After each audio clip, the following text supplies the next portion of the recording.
Somebody like me. Okay, the other thing we have is we have elections coming up.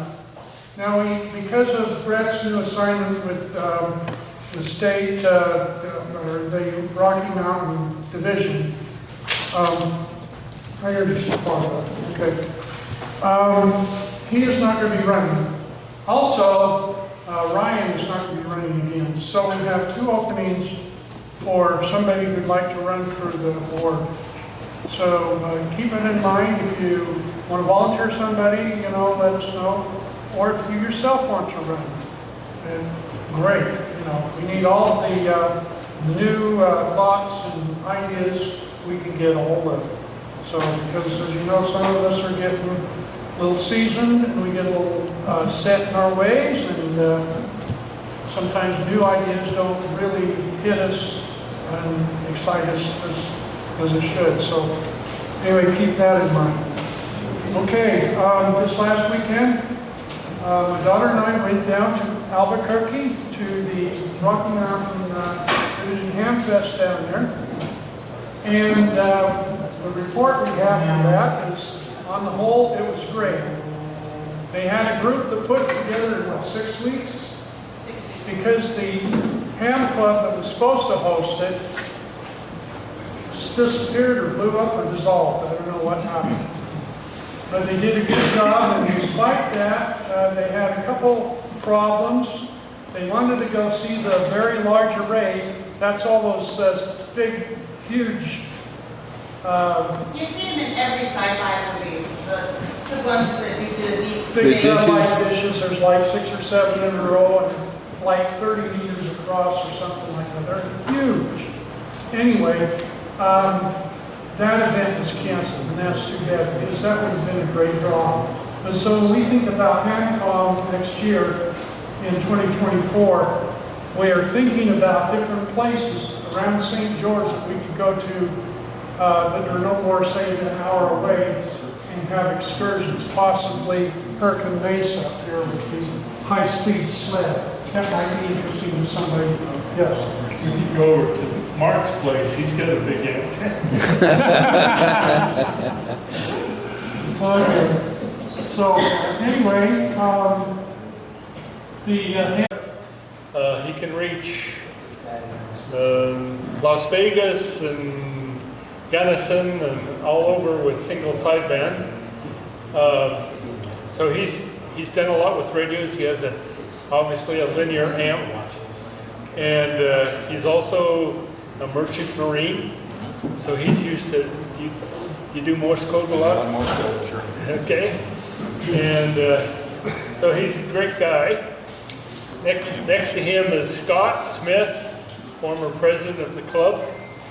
He lives in Liverkin, and he's one of the few people in Liverkin that has a social security number.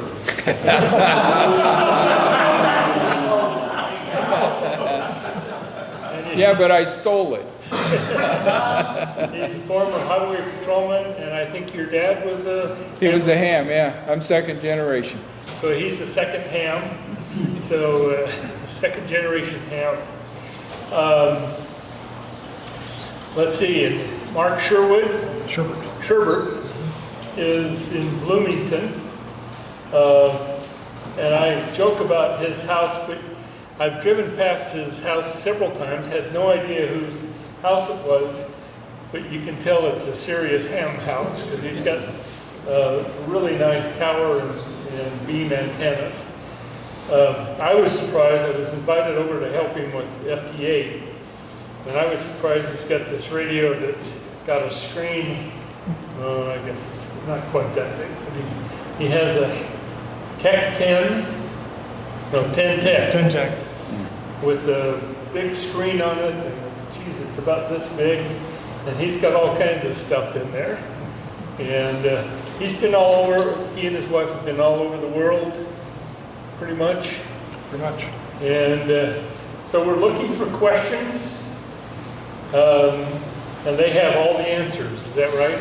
Oh. Yeah, right. Scott does anyway. No. Okay, without any further ado, we'll turn it over to the panel. Okay. Who wants to go first? Or You guys have any questions to get things started? What is a linear amplifier? I guess I'll. Go ahead.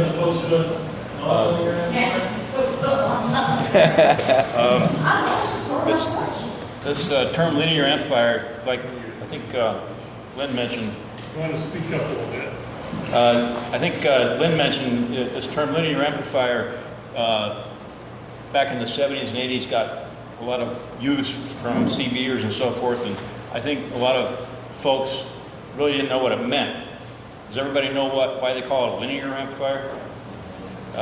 Basically, because it amplifies the wave, the whole wave, linearly, rather than just part of it, right? That's the short explanation. So there's a reason why they call them linear amplifiers, but not all amplifiers are linear. It depends on the class. You can have Class A, Class AB, Class B, Class C. Usually an FM transmitter uses a Class C amplifier. That's not a linear amplifier. And Rick mentioned something that he wanted someone to mention is that with radio and amateur radio, basically we're required to only use the minimum power necessary to do the job.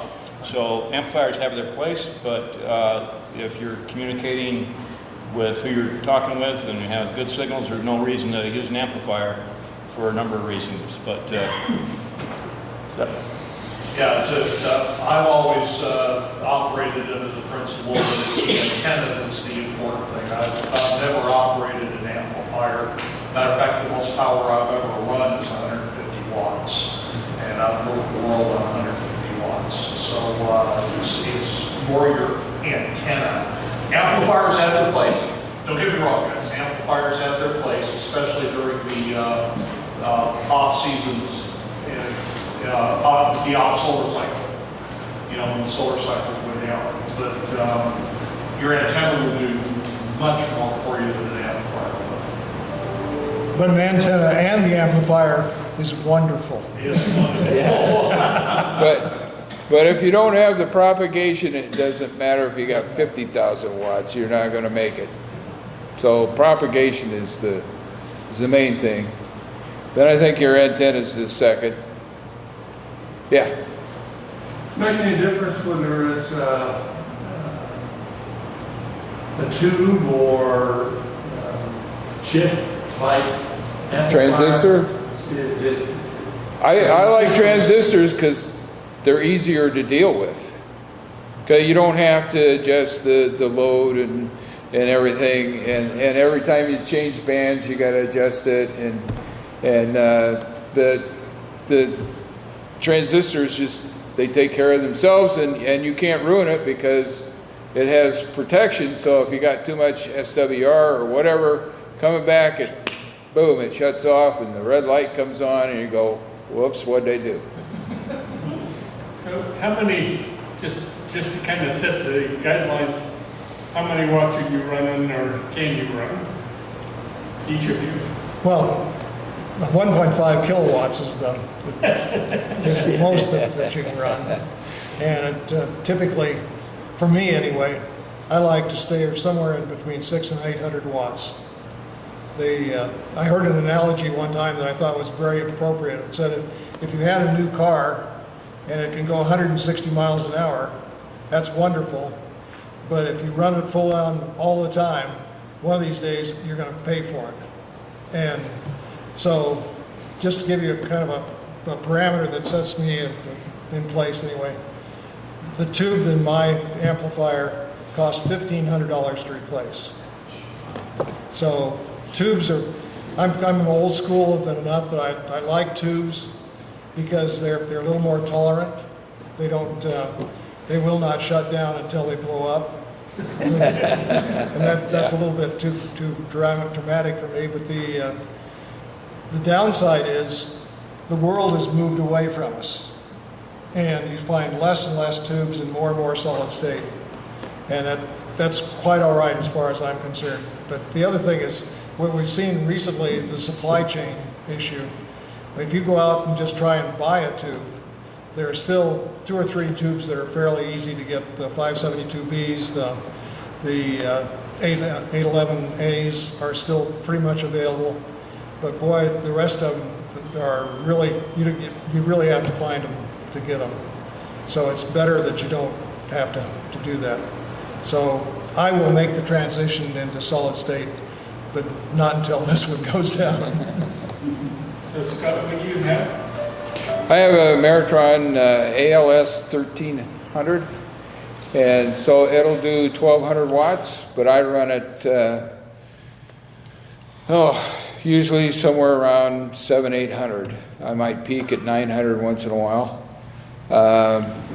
And I feel the same as you. You don't want to run it to the max all the time. Basically, most of the time it's just driving the amplifier too hard. You're putting too much power into it, and so then your amplifier is doing what it can to amplify. It's just going to amplify what you're putting into it, so it's going to amplify beyond what its specifications are. So in other words, instead of having a nice linear waveform, that's what they call it linear amplifier. You want to amplify your wave linearly through the whole thing. It just amplifies it so much that it bumps it up against the ceiling of this, and so they call it flat topping. And when you have a flat top, you start approaching, instead of a nice sine wave, you end up like a square wave. And a square wave is inherently got harmonics all over the place, right? Plus, all kinds of different things are going on that can increase your signal bandwidth. One nice tool that we have these days is these web SDR receivers that have waterfalls. Well, and some transceivers too. You have your own waterfalls, but you can see someone's signal. Maybe they might even sound okay, but you look at the skirts and they're just really wide, or they're covering a lot of spectrum that they don't need to cover. So that's important. The old man, Hiram Percy Maxim, talked about this all the time, about don't have a rotten signal, right? So that's... Well, and I think mic gain can affect it somewhat. The sound, I mean, and you wouldn't even have to have a linear. And that mic gain can overmodulate, and that may be part of the problem also. Right, that's true. The same people that you're talking about that don't know what they're doing usually cause that problem. There's an automatic loading control, mostly will made up with your transceiver anyway, and they'll purposely take that off. They'll turn the mic gain too high anyway, because they think that makes them stronger and more powerful, and they really don't have a clue what they're doing. It's really sad. And especially guys, and I've heard them, and I'm sure you have too, they're saying, where are you located? I'm in Washington City. Where are you? Oh, I'm over in Santa Clara. Oh, and you're using 1,500 watts. Oh, yeah. Ridiculous. So do any of the three of you use amplifiers for signal sideband VHF? I'll take that, but there was a question back here. What can you tell us about using low-pass filters with your amp, and maybe when or why? Yeah, let's take that one real quick, and then we'll go to Lynn's question.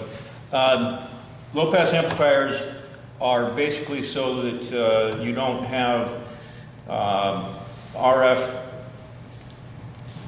that's being emanated from your antenna in your station that's above the frequencies you want to be using. So it passes the low frequencies. HF is generally lower than most consumer electronics like televisions and that kind of thing. Back in the old days, before we had HD TV, before we had digital television, it was a really big thing because analog television was really susceptible to overload and interference. So it was good practice to put a low-pass filter on your station. So that, you want to run your station as clean as possible, but even stations under spec, you're going to have your harmonic suppression under a certain level, but if it's your next door neighbor, even that level is within spec may be enough to get into his stereo or his TV. I don't think you see that much at all anymore, and most of the modern designs on the transceivers have all filtering systems that are very, very good, and they do meet spec on almost everything. And the analog TV was close to 6 meters too. Yes, it was 52, 54. Do each of you have a 220 dedicated line for your thing? I run 220. I do too. And it's dedicated for the Yes, 220? absolutely. Yeah. Well, and the reason I did that, because the amp I have can run off at 110, But 220 runs it much easier. You're stretching your 110 volts to run that. The reason I was asking was, most of us don't have 220 in our hand shacks, and I was wondering if to have one, you'd have to put it on 220. It doesn't have to, especially if you get a 600 watt amp. Sure. But But what I'm hearing from you all saying, you've got a 1500 watt that you're running half Right. an hour or so. well, but 220 is you're going to use a lot less electricity running it on 220. You're running your amps are a whole lot less on 220 than 110. It's the same wattage though. Yeah, Yeah, it comes out the same, but it's it's a math problem. Kilowatt hour Yeah. is a kilowatt hour. right. Yeah. I piggyback to my wife's dryer. She doesn't dry clothes when I'm on the radio, and I don't on the radio when she's drying clothes. That's why I have a gas dryer. Yeah, that's good. Yeah, I ran a 220 line to the shack a few years ago when I was restoring this amplifier. Before that, my whole ham career since I was 15, I'd never run an amplifier on HF. So it was kind of a new experience for me.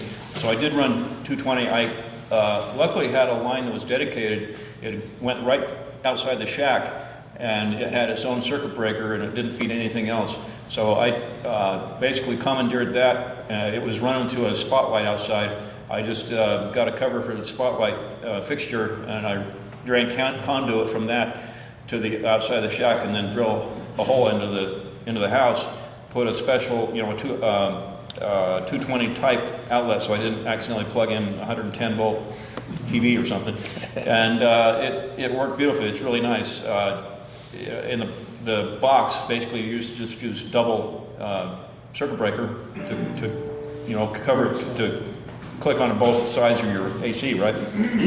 So it couldn't be easier. I don't know if it's code. Code might require a heavier gauge wire, but like these guys said, you're not running any more amps. So your wire should be able, the wire gauge shouldn't have to be any bigger. What kind of amperage are you running? What's that? What amperage breaker are you using? What kind of amperage? Yeah.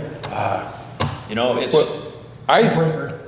the breaker I think is 20 amps, right? I think ours is 25. Yeah. Yeah, standard. But I think my amp only draws about like 8 amps.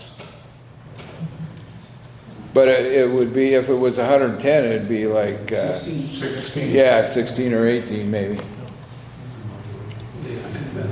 And the problem is, I'm an electrical engineer by the way, the problem is that on 120 volts, the breakers are typically 15 amps, which means you have around 1500 watts max. So it's really power that matters. So at 220, they typically run 25 up to 40 amps, depending on what kind of wire you use. So, but you're going to, for the same power, you're only going to use half as much current. Right. Remember, power is voltage times current. So that's why you have to go to that. Because if you're running a 600 watt amp, unless it's 100% efficient, which it isn't, you're going to use a lot more power, and you'll be very close to the shutdown on that breaker at 120. Right. Yeah. Basic Ohm's law. Yeah. Yeah, that's what's going on. That's actually not Ohm's law, that's a power law. Ohm's law is resistance. Yeah. I'd like to get a different opinion from someone down the other end out there. Anybody living in an HOA? Size name? One person, you were in? The HOA let me have a wire across the top of my roof. That's it. And I couldn't get out over this hill down here, yeah, with the deal. And the bottom line is what I did is got a 600 amp amplifier, and it solved my problems.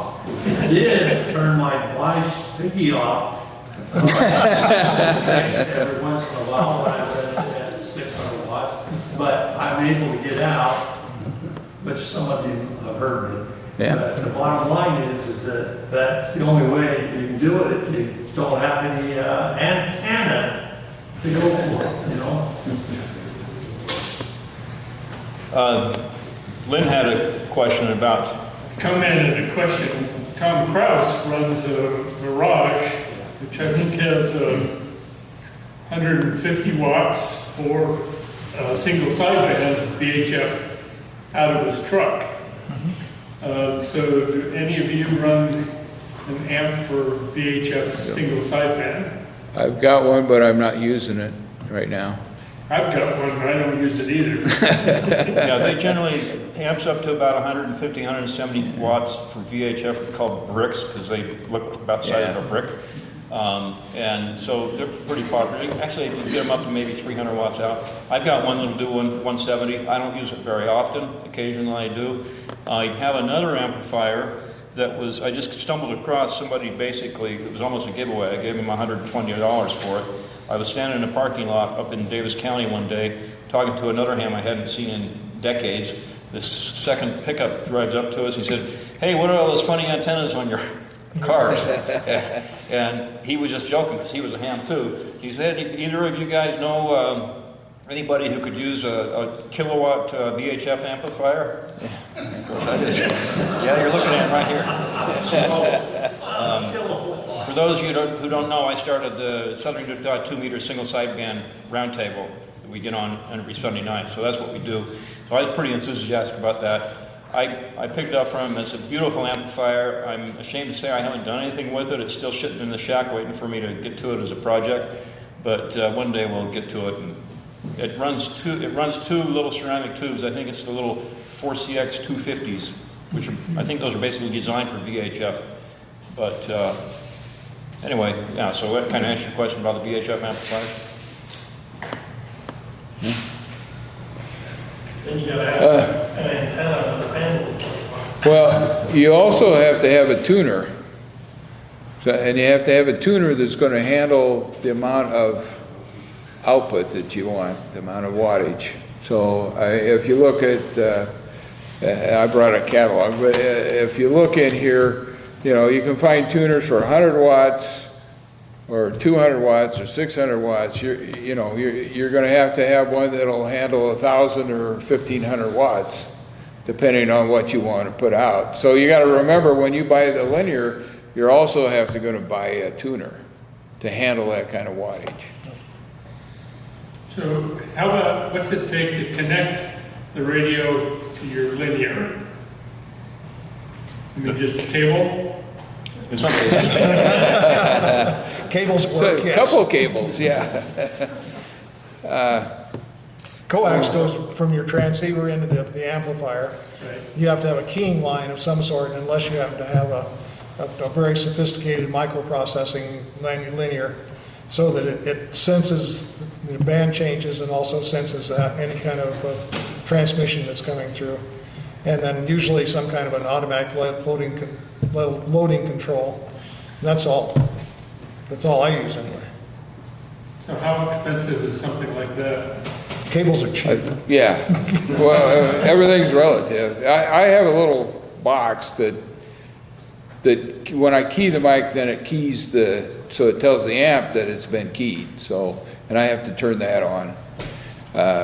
And so I originally had a Yaesu 1000.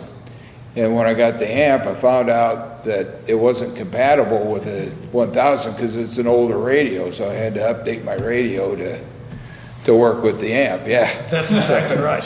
So, yeah. So you got to take that in mind too. If you've got a 20-year-old radio, but however, you can buy a used amp, and so you could, if you want to do that, and it would be cheaper. I mean, there's a guy on the net that I talked to that has a Heathkit SP 2000? 200? Yeah, the 200 and the 220. Okay, maybe it's a 200. The 200 has got the two 572Bs. Yeah, and it's still working, and he uses it still. So, so you can find some good deals on used amps. But there was one guy. Before you leave that, let me just mention, I went on eBay today to see what an SB200 would cost, because I think I had one initially when I first was licensed, and I think I paid somewhere around $160 for it. They're now used, they're selling for $900 to $1,000. Inflation. And they haven't built a new one in a long time. One comment on Lynn's question about what cabling between radios and amplifiers. Yes, all of this has been said previously. There are some cases that some amplifiers have RF sensing, particularly for VHF amplifiers. In those cases, basically you just need a coax cable between your radio and your amplifier. So when you key your radio, it senses that RF's going into it and it keys itself. The problem with that, if you're using it for single sideband, when you key a radio, there's no power coming out of your radio. You got to talk in your mic first. It's, so basically you key your radio and you start talking. Only then does it key your. So a lot of times the person you're talking to is going to miss the first syllable or two. So in that case, it's better to have a keying line to your amplifier. Or when you key out, say first, and then start talking. I solved that problem with a foot switch. Yeah. Then I like the foot switch anyway. I've got break-in for CW, but occasionally I'll still use the foot switch because then for those few opportunities that I have on single sideband, I always use the foot switch. There's a guy way back behind you that had a question. Yeah, I was reading about some solid-state amplifiers, like they call them desktop, 800 watts, 110 volt. They make it sound like they're automatic everything, like switching between the bands automatically for you. Yes. Is there such a model? Would that be? Yeah, so mine will, when I switch bands, it switches the amp.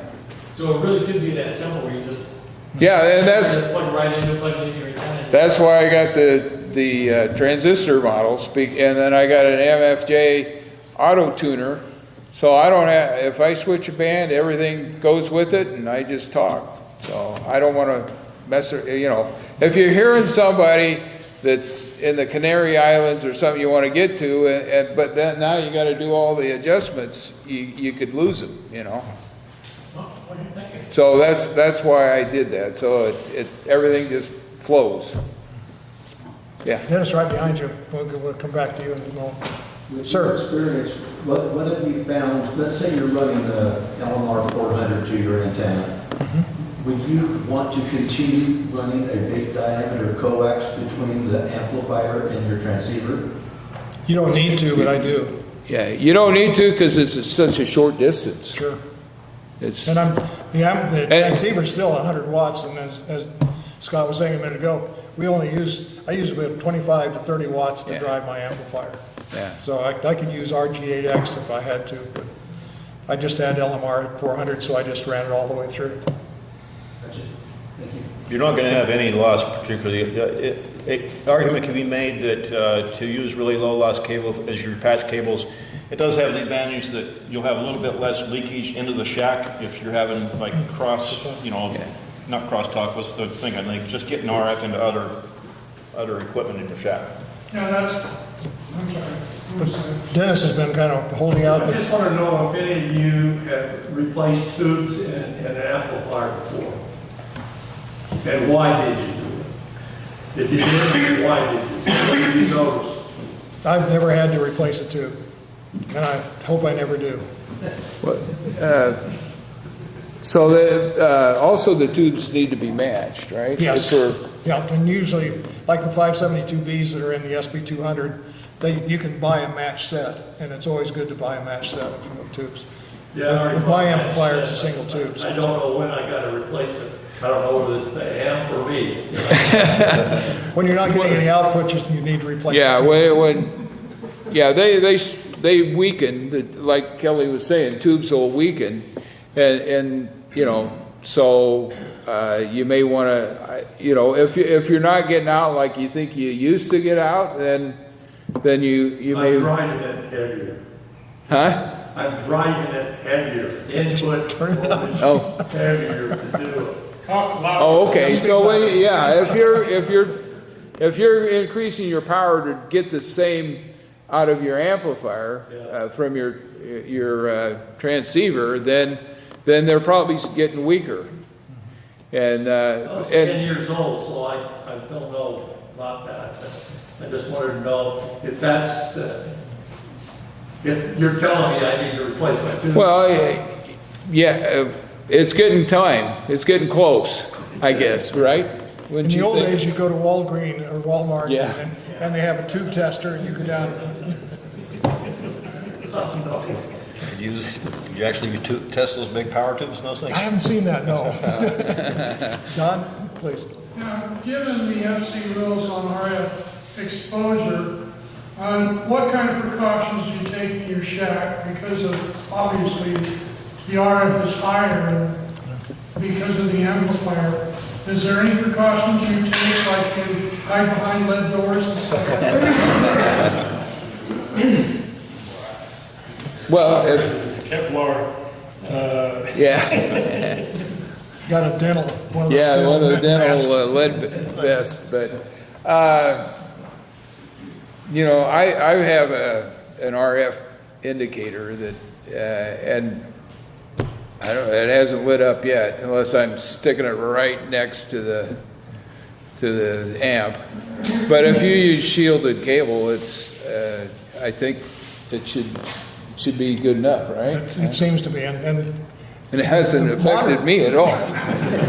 modern rigs are so much better than the old days that Do you use ferrite, or do you use chokes on your antennas so that you don't get the RF back down the lines? I haven't, no. Well, The coax choke? yeah, I do the coax choke, and I think that also helps, you know, theoretically for lightning. But Helps noise. Right, it should be able to help, if you got noise being superposed on the outside of your coax braid, a lot of times that's supposed to help that as well. I would say the bigger safety concern than RF in the shack with an amplifier is the high voltage. If you're going to work on an amplifier, you're going to have the top off, you're going to have 4,000 volts on the tops of those tubes. Here's a little story for you. I was given an amplifier when I was in my early 20s by a guy. It was a homemade thing, and it ran 4-1000, which is a big bottle about that big and about that tall. And they used a glass gallon root beer jug with the bottom cut out and the top cut out as a chimney, and they had a big fan underneath there, and they would blow air through this thing and out through the top, and it had the plate connector right on top of it, and that thing was like 5,000 volts on that at least. It was a lot of voltage, right? Well, I brought it back, and my buddy who was interested in ham radio, but he wasn't licensed, didn't know anything